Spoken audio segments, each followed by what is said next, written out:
প্রতিটা ম্যাচ, প্রতিটা মুহূর্ত, জয়ের উল্লাস, হারের নীরবতা, মাঠের খেলা, টেবিলের খেলা, আবেগ, অ্যাকশন আর বিশ্লেষণ।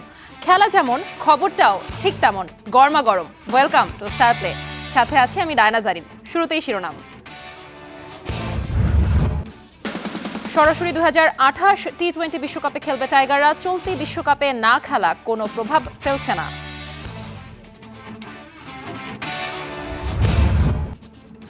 আবারও বিসিবিতে ফিরতে পারেন খালেদ মাহমুদ সুজন, তামিম ইকবালই তার ভরসা।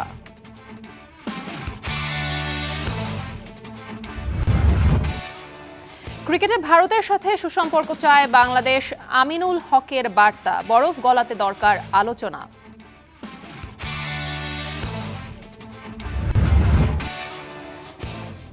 টিকা প্রকল্পের অংশ হিসেবে ঢাকায় জার্মান কিংবদন্তি মেসুত ওজিল, বিলাল এরদোয়ান তার সফর সঙ্গী।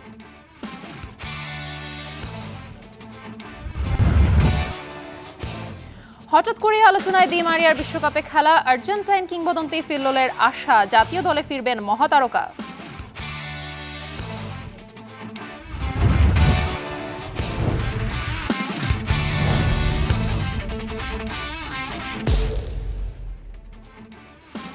ভারত সফরে যেতে অস্বীকৃতি জানানোয় আইসিসির সিদ্ধান্তে চলমান টি-20 বিশ্বকাপ থেকে বাদ পড়ে বাংলাদেশ। এবার না খেলায় অনেকের মনেই শঙ্কা ছিল, পরবর্তী বিশ্বকাপে সরাসরি খেলতে পারবে তো টাইগাররা।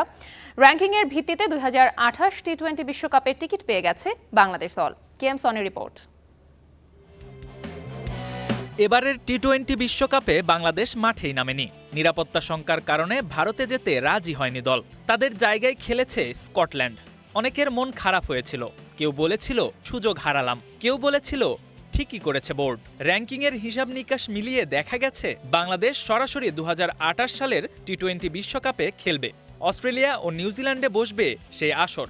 দূরের দেশ, কিন্তু স্বপ্নের মঞ্চ। আইসিসি বুধবার এক সংবাদ বিজ্ঞপ্তিতে জানায়, এবারের বিশ্বকাপে যারা সুপার 8-এ উঠেছে সেই 8 দল সরাসরি পরের আসরের টিকিট পেয়ে গেছে।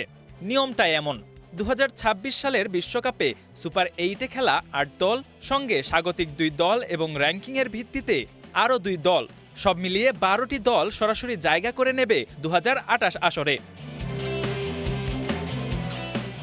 এবার সুপার 8-এ উঠেছে Bharat, England, Pakistan, South Africa, Sri Lanka, New Zealand, West Indies ও জিম্বাবুয়ে।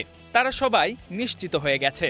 অস্ট্রেলিয়া এবার গ্রুপ পর্ব থেকেই বাদ পড়েছিল, কিন্তু 2028 বিশ্বকাপের স্বাগতিক হওয়ায় তাদের জায়গা নিয়ে কোনো প্রশ্ন নেই।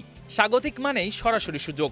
নিউজিল্যান্ড সুপার 8-এ উঠেছে, ফলে র্যাঙ্কিং থেকে সুযোগ পাবে 3টি দল। সেই 3টি দলের তালিকায় আছে বাংলাদেশ, আফগানিস্তান ও আয়ারল্যান্ড। মানে মাঠে না খেলেও হিসাবের খাতায় বাংলাদেশ এগিয়ে আছে। র্যাঙ্কিংয়ের কাট অফ সময় ধরা হয়েছে আগামী 9 মার্চ। সেদিন হবে বিশ্বকাপের ফাইনাল।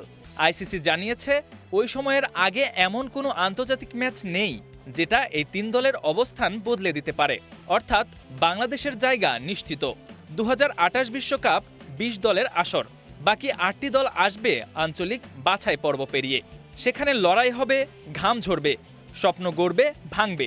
কিন্তু বাংলাদেশের জন্য সেই দরজা পার হতে হবে না। তারা অপেক্ষা করবে বড় মঞ্চের জন্য।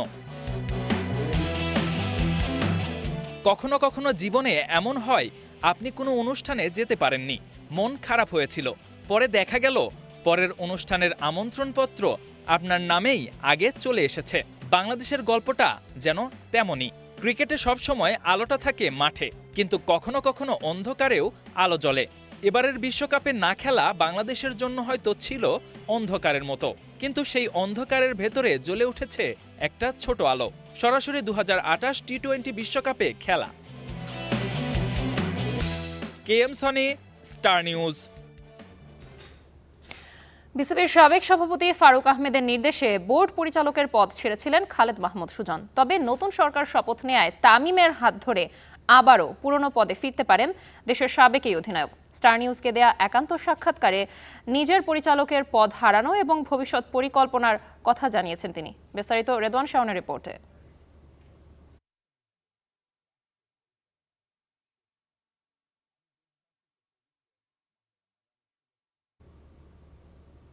তো বাংলাদেশ ক্রিকেট বোর্ডের সবচেয়ে বড় সাকসেস তো গেম ডেভেলপমেন্টের ওয়ার্ল্ড কাপ চ্যাম্পিয়ন হওয়া না, 2টা এশিয়া কাপ চ্যাম্পিয়ন হওয়া। তো সেটা সাকসেস তো আমার আন্ডারে। তৎকালীন প্রেসিডেন্ট ফারুক ভাই বলেছিলেন যে তারা চায় না আমাকে বোর্ডে আসলে। তো তারা যদি না চায় আমি কীভাবে জোর করে বলে থাকি, এটা তো আমার বাপদাদা সম্পত্তি না।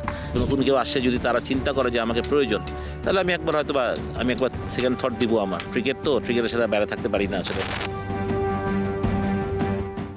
ক্রিকেটের অধিনায়ক, কোচ কিংবা বোর্ড পরিচালক, ক্রিকেটের সাথে সম্পর্কের 41 বছরে খালেদ মাহমুদ সুজনের নামের পাশে বসেছে অসংখ্য পদবি। গেম ডেভেলপমেন্টের চেয়ারম্যান হিসেবেও পেয়েছেন সাফল্যের দেখা। তার অধীনেই অনূর্ধ্ব 19 বিশ্বকাপ সহ 2টি এশিয়া কাপ ঘরে তুলেছে নারী পুরুষ ক্রিকেটাররা। তবে আওয়ামী সরকার পতনের পর বিসিবির পরিচালকের পদ হারান সুজন। সরকারি চাপ আর হুমকিতেই নাকি তাকে বিসিবি থেকে সরে যাওয়ার নির্দেশ দেন তৎকালীন বোর্ড সভাপতি ফারুক আহমেদ। তৎকালীন প্রেসিডেন্ট ফারুক ভাই বলেছিলেন যে তারা চায় না আমাকে বোর্ডে আসলে। তো তারা যদি না চায় আমি কীভাবে জোর করে বলে থাকি, এটা তো আমার বাপদাদা সম্পত্তি না।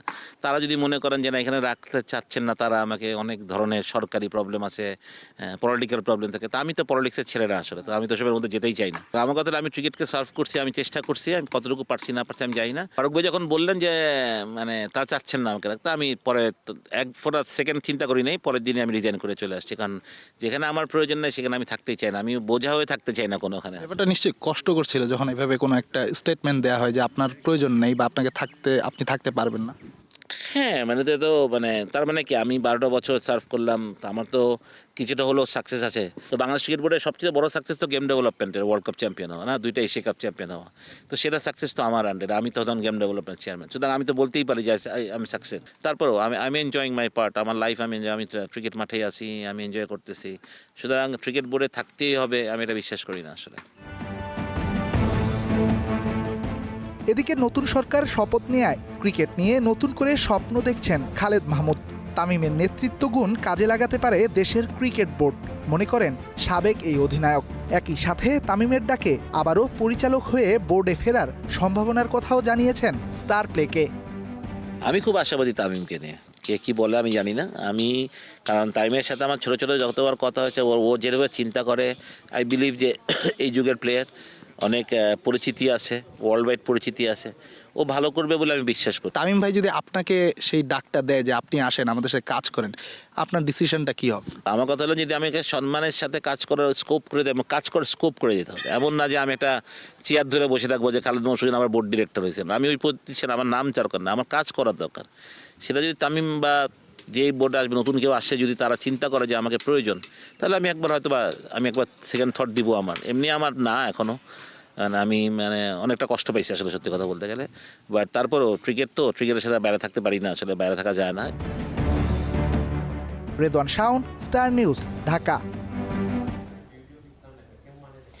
দেশের ক্রীড়াঙ্গনে দুষ্টামি বা ষড়যন্ত্র করার কোনো সুযোগ নেই বলে কড়া হুঁশিয়ারি দিয়েছেন যুব ও ক্রীড়া প্রতিমন্ত্রী আমিনুল হক। ভারতের সাথে সম্পর্ক ঠিক রাখতে আলোচনার মাধ্যমে নিতে চান ব্যবস্থা। সবাইকে নিয়ে এগোতে চান ক্রীড়া উন্নয়নে। রাজনীতির মতো খেলাধুলোরও একটা আলাদা আবহাওয়া আছে, কখনো ঝড়, কখনো নীরবতা, আর কখনো হঠাৎ করে একটা শান্ত কণ্ঠ এসে বলে চলো কথা বলি। বাংলাদেশের নতুন ক্রীড়া প্রতিমন্ত্রী আমিনুল হক ঠিক সেই সুরেই কথা বলছেন, করেছেন আলোচনার আহ্বান, আছে সামনে এগোনোর ইচ্ছা। আমাদের ক্রীড়াবিদ, আমাদের যারা ক্রীড়া সংগঠক কিংবা ক্রীড়া সাংবাদিক যারা রয়েছেন, সকলে একটি পরিবারের মতো কিভাবে আমাদের সকলের উদ্দেশ্য কিন্তু আমাদের বাংলাদেশের ক্রীড়াঙ্গনকে কিভাবে এগিয়ে নিয়ে যেতে পারি, এটাই তো মূল টার্গেট। সো এইখানে ভিতরে কে বা কাহারা যদি কেউ কোনো দুষ্টামি কিংবা ষড়যন্ত্র করার চেষ্টা করে, সেটা করার আশা করি আর ভবিষ্যতে সুযোগ পাবে না। আমরা সকলেই একটি পরিবারের মতো ইনশাল্লাহ একসাথে এগিয়ে যাব। বিশ্বকাপ নিয়ে বিতর্কের বিষয়ে তিনি বলছেন এটা অতীত, সামনে তাকাতে চায় বাংলাদেশ। বিশেষ করে ভারতের সঙ্গে ক্রিকেটীয় সম্পর্ককে নতুন করে গুছিয়ে নিতে চায় নতুন সরকার। এই কথার পেছনে একটা গল্প আছে। আইপিএল থেকে হঠাৎ করে মুস্তাফিজুর রহমানকে বাদ দেওয়ার পর দুই দেশের ক্রিকেট বোর্ডের মধ্যে যে অস্থিরতা, যে অস্বস্তি তৈরি হয়েছিল, সেটাকে আর দীর্ঘ করতে চায় না বাংলাদেশ। সে জটিলতার ছায়া পড়েছিল বড় মঞ্চেও। বুধবার শপথ নেওয়ার পর সাংবাদিকদের সামনে আমিনুল হক খুব পরিষ্কার ভাষায় বললেন, সমস্যা থাকলে আলোচনায় বসতে হবে, মুখোমুখি কথা বলতে হবে, ঝগড়া নয়, সমাধানই লক্ষ্য। আমি আজকে শপথ গ্রহণ অনুষ্ঠান থেকে আসার পরেই আমাদের সংসদ ভবনে ইন্ডিয়ার ডেপুটি হাই কমিশনারের সাথে আমার দেখা হয়েছিল। অ্যাবাউট দিস রিজন আমি তার সাথে কথা বলেছি এবং সেও খুব ফ্রেন্ডলি, আমিও তার সাথে খুব ফ্রেন্ডলিভাবে বলেছি যে আমরা দ্রুতই এই সমস্যাটি আলোচনার ভিত্তিতে নিরসন করতে চাই, কারণ আমরা চাই যে আমাদের পার্শ্ববর্তী সকল দেশের সাথে যাতে আমাদের একটি বন্ধুত্বপূর্ণ সম্পর্ক থাকে, সেটা খেলাধুলা থেকে শুরু করে সব সেক্টর নিয়ে আমরা একটি আন্তরিক পরিবেশ গড়ে তোলার মাধ্যমে আমরা একটি সৌহার্দ্যপূর্ণ সম্পর্ক গড়ে তুলতে চাই। টি-20 বিশ্বকাপে বাংলাদেশের অনুপস্থিতি শুধু একটা টুর্নামেন্ট মিস করা নয়, একটা বড় আক্ষেপ। নতুন ক্রীড়া প্রতিমন্ত্রী সোজাসাপটা ভাষায় বলছেন, কূটনৈতিক জটিলতার কারণে বাংলাদেশ বিশ্বকাপ খেলতে পারেনি। ক্রিকেটের যে একটি ইস্যু রয়েছে, আপনারা জানেন যে সাম্প্রতিক পর্যায়ে আমরা বিশ্বকাপ যে খেলতে আমাদের যে একটি কূটনৈতিক যে নীতির কারণে আমরা কূটনৈতিক যে একে অপরের সাথে যদি আলোচনা করে যদি আমরা এটিকে সমাধান করতে পারতাম, সেটি হয়তো বা তাহলে আমাদের দল হয়তো বা বিশ্বকাপ খেলতো। আমি চাই যে এটি দ্রুত অবসান হবে এবং ইতিমধ্যে আমি কথা বলেছি। টি-20 বিশ্বকাপের পর ভারতীয় ক্রিকেট বোর্ড এবং বাংলাদেশ ক্রিকেট বোর্ডের সম্পর্কেও যে টানাপোড়েন তৈরি হয়েছিল সেটারও অবসান চান আমিনুল। বার্তাটা পরিষ্কার, বাংলাদেশ ঝগড়া চায় না, দেয়াল চায় না, চাই টেবিল যেখানে দুপক্ষ বসবে, কথা বলবে, সমাধান খুঁজবে। Mamunur Rashid, star news. কোনো প্রকার টু শব্দ ছাড়াই বাংলাদেশে হাজির জার্মানির বিশ্বকাপ জয়ী সুপারস্টার মেসুত ওজিল। সাবেক রিয়াল মাদ্রিদ সুপারস্টারের সাথে এসেছেন তুরস্ক প্রেসিডেন্ট রিসেপ তাইয়েপ এরদোয়ানের ছেলেও। দুজন মিলে উদ্বোধন করেছেন ঢাকা বিশ্ববিদ্যালয় মেডিকেল সেন্টার। সফরের দ্বিতীয় দিন ওজিল যাবেন রোহিঙ্গা ক্যাম্পে, ফুটবল খেলবেন রোহিঙ্গা শিশুদের সাথে।